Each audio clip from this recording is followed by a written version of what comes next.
और इस नए विश्लेषण में आप सभी का स्वागत है। आज हम इतिहास के एक बेहद दिलचस्प और ज़रूरी हिस्से में गोता लगाने वाले हैं। हम मौलाना मौदूदी की मशहूर किताब तफ़हीम उल कुरान के नज़रिए से सूरह अल अनफाल और बद्र की ऐतिहासिक जंग को समझेंगे। देखिए, ये कोई आम जंग नहीं थी, बल्कि ये रणनीति, कूटनीति और एक बहुत बड़े आध्यात्मिक बदलाव का पूरा एक पैकेज थी। हम सीधे ओरिजिनल सोर्स से पता लगाएंगे कि आखिर वहां हुआ क्या था। तो चलिए बिना किसी देरी के शुरू करते हैं। आज के हमारे मुख्य बिंदु कुछ इस तरह है। प्रकटीकरण का संदर्भ, रणनीतिक संघर्ष, बद्र का लंबा सफर, युद्ध के माल या स्पॉइल्स ऑफ वॉर के नियम, और आखिर में आस्था और ईमान के मूल पाठ। अब इस टाइमलाइन को ही देख लीजिए। एकदम क्लियर हो जाता है कि चीजें कितनी तेजी से बदली। पहले 13 साल मक्का में बेइंतहा जुल्म और परेशानियां, फिर आता है हिजरी साल 1, जब एक नए समाज की उम्मीद में मदीना की तरफ हिजरत की गई। और सोचिए जरा, वहां पहुंचने के सिर्फ 1 साल बाद ही हिजरी साल 2 में बद्र की वो ऐतिहासिक जंग छिड़ गई। मतलब लगातार जुल्म सहना, फिर एक नए समाज को बसाना और अचानक से एक इतने बड़े युद्ध का सामना करना। वक्त वाकई बहुत तेजी से बदल रहा था। हमारा पहला हिस्सा है प्रकटीकरण का संदर्भ। आखिर उस वक्त के शुरुआती मुस्लिम समाज के हालात थे कैसे? दरअसल तफ़हीम उल कुरान हमें बताता है कि मदीना आना सिर्फ घर बदलना नहीं था, ये एक बिखरी हुई भीड़ से एक असली संगठित समाज बनने का सफर था। और हाँ, ये बिल्कुल आसान नहीं था। मक्का के कुरैश ने मदीना पर तगड़े आर्थिक प्रतिबंध लगा दिए थे। चारों तरफ से प्रेशर था। ऐसे में जिंदा रहने के लिए सिर्फ समाज को इकट्ठा करना काफी नहीं था, बल्कि थोड़ी कूटनीति की भी जरूरत थी। पड़ोसी कबीलों के साथ हाथ मिलाना और रक्षात्मक गठबंधन बनाना बिल्कुल जरूरी हो गया था। तफसीर का ये हिस्सा बिल्कुल साफ तौर पर उन कूटनीतिक कदमों को समझाता है। यहाँ विस्तार से बताया गया है कि कैसे समुद्र के किनारे वाले रास्तों को सुरक्षित करने के लिए अलग अलग कबीलों के साथ रक्षा संधियां की गईं। ये इसलिए किया गया ताकि मदीना को महफूज रखा जा सके और कुरैश की ताकत को थोड़ा बैलेंस किया जा सके। ये समझना बहुत जरूरी है कि उस वक्त का शुरुआती इस्लामी नेतृत्व कितनी गहरी राजनीतिक और रणनीतिक सोच रखता था। और यही चीज हमें हमारे दूसरे हिस्से की तरफ ले जाती है, रणनीतिक संघर्ष। आइए उन भौगोलिक और आर्थिक सच्चाइयों को समझते हैं जिन्होंने इस टकराव को लगभग तय कर दिया था। सोर्स से लिया गया ये नक्शा अपने आप में पूरी कहानी कहता है। ये लाल सागर यानी रेड सी के किनारे मक्का से सीरिया तक जाने वाला मुख्य व्यापारिक मार्ग है। मक्का की पूरी अर्थव्यवस्था इसी एक रास्ते पर टिकी थी। और मदीना की लोकेशन देखिए, वो इस रास्ते के बिल्कुल सटे हुए था। तफसीर के मुताबिक ये सिर्फ एक आम रास्ता नहीं था, बल्कि कुरैश की जीवन रेखा थी। इस रास्ते पर किसी का भी कंट्रोल होना सीधा मक्का की पावर को चुनौती देना था। और यहीं आती है कहानी में सबसे बड़ा मोड़। शुरुआती प्लान तो बहुत सिंपल था, अबू सुफियान के एक छोटे से व्यापारिक कारवां को रोकना, जिसकी सुरक्षा बहुत कम थी। लेकिन असलियत में सामना किससे हुआ? अबू जहल की पूरी तरह से तैयार और भारी हथियारों से लैस एक विशाल सेना से। ये एक बहुत बड़ा रणनीतिक बदलाव था। एक छोटा सा मिशन अचानक से एक बड़े युद्ध में बदल गया। टेंशन का लेवल आप खुद सोच सकते हैं। तो इस अचानक आई इतनी बड़ी चुनौती का सामना कैसे किया गया? तीसरे हिस्से में हम इसी सफर को देखेंगे, बद्र के कुओं तक का सफर। इस नक्शे के जरिए वो पूरा रास्ता देखा जा सकता है जो दोनों सेनाओं ने तय किया था, मदीना से निकलकर बद्र के कुओं तक।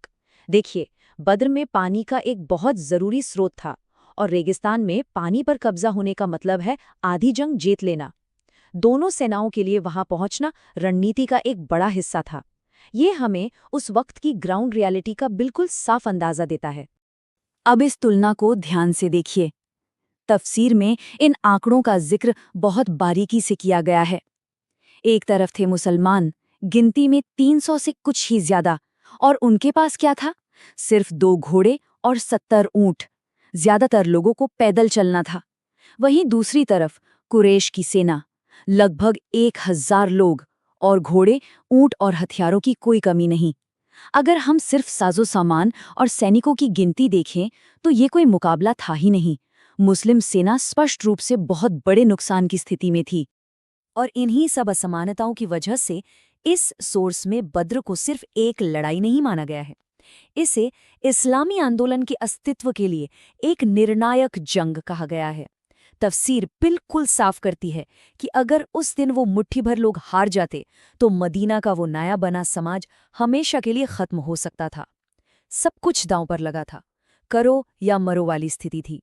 खैर, जंग तो खत्म हुई, पर उसके बाद जो हुआ वो धार्मिक और सामाजिक नजरिए से और भी ज्यादा अहम था। आते हैं चौथे हिस्से पर, युद्ध की लूट यानी अनफाल के बारे में नियमों पर। बद्र की उस चमत्कारिक जीत के बाद एक बिल्कुल नई समस्या सामने आ खड़ी हुई। युद्ध में मिले इस सारे सामान का यानी माले गनीमत का अब करना क्या है। किताब बताती है कि जीत के बाद सेना के बीच इस लूट के माल को लेकर काफी बहस शुरू हो गई थी। और ध्यान दीजिए, सूरह अल अनफाल की ये पहली आयत विशेष रूप से इसी झगड़े को सुलझाने के लिए ही अवतरित हुई थी। और यहाँ एंट्री होती है इस शब्द की, अनफाल। तफसीर इसको बहुत क्लियर तरीके से परिभाषित करती है। अनफाल यानी युद्ध में जीता गया माल। पर सबसे बड़ा मास्टर स्ट्रोक क्या था? कुरान ने ये ऐलान कर दिया कि इस माल पर किसी एक इंसान का हक नहीं है, बल्कि ये अल्लाह और उसके रसूल का है। एक ही झटके में किसी का भी व्यक्तिगत स्वामित्व या पर्सनल ओनरशिप का दावा खत्म हो गया, और जो भी आपस का विवाद था वो वहीं का वहीं शांत हो गया। इस एक नियम का असर बहुत गहरा था। ये सिर्फ सामान बांटने का तरीका नहीं था, ये असल में पूर्व इस्लामी दौर यानी जाहिलियत के समय के कबीलाई रीति रिवाजों को बिल्कुल जड़ से उखाड़ फेंकना था। अब जंग किसी की निजी तिजोरी भरने या लूटपाट के लिए नहीं लड़ी जाएगी। इस पूरे सिस्टम को एक राज्य प्रबंधित और एक बहुत ही नैतिक तरीके से चलने वाले सिस्टम में बदल दिया गया। ये एक ऐसी क्रांति थी जिसने सिखाया कि संघर्ष किसी ऊंचे सिद्धांत के लिए होता है, भौतिक लाभ के लिए नहीं। और अब हम आते हैं इस चर्चा के आखिरी और शायद सबसे जरूरी हिस्से पर, आस्था या ईमान के मूल पाठ। माल का बंटवारा तो हो गया, अब आयतें उन सच्चे विश्वासियों के अंदर की आध्यात्मिक स्थिति की तरफ मुड़ती हैं। तफसीर का ये हिस्सा सच्चे मोमिनों या विश्वासियों की परिभाषा देता है। युद्ध जीतने के बाद जब सब जश्न मना सकते थे, ठीक तब ही कुरान लोगों का ध्यान वापस उनके अंदर के विकास और ईश्वर के साथ उनके संबंध पर ले आता है।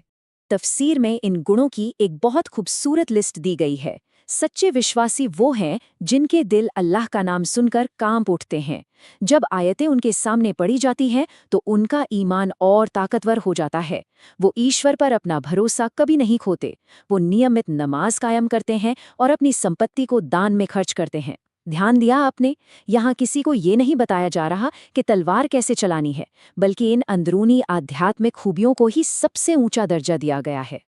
और जब इस टूटने न वाले विश्वास की बात आती है तो तफसीर में आई ये संख्या 1000 बहुत बड़ी बात कहती है। सोर्स के अनुसार बद्र में उन 300 लोगों की मदद के लिए 1000 फरिश्ते भेजे गए थे। तफसीर समझाती है कि ये ईश्वरीय मदद सिर्फ कोई हथियारों वाली मदद नहीं थी, ये दरअसल उन लोगों के लिए एक बड़ा मनोवैज्ञानिक और आध्यात्मिक समर्थन था जो विपरीत परिस्थितियों में भी डरे नहीं बल्कि डटे रहे। ये बताता है कि सच्ची आस्था सचमुच ईश्वरीय समर्थन को आमंत्रित करती है। और ये सारी बातें हमें एक आखिरी बहुत गहरे सवाल पर लाकर खड़ा कर देती हैं। तफहीमुल कुरान के इस पूरे विश्लेषण को देखने के बाद अब हमारा निष्कर्ष क्या होना चाहिए?